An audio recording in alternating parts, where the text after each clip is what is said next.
I will show you how to repack warehouse receipt. You can go on the left menu, go to warehouse receipt, manage.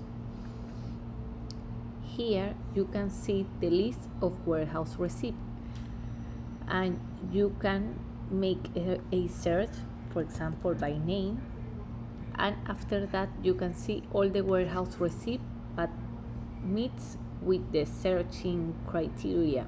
Also, in some places, be careful with the from and the to data, because sometimes this pulling just data from the 6 months.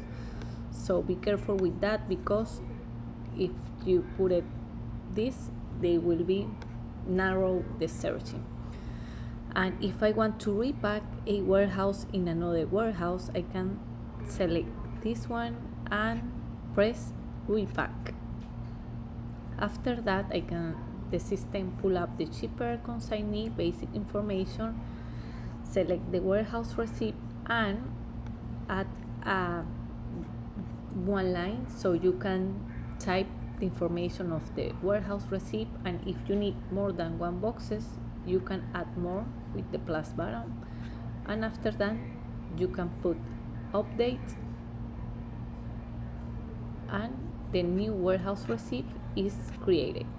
This is the way to repack warehouse receipt in another warehouse receipt.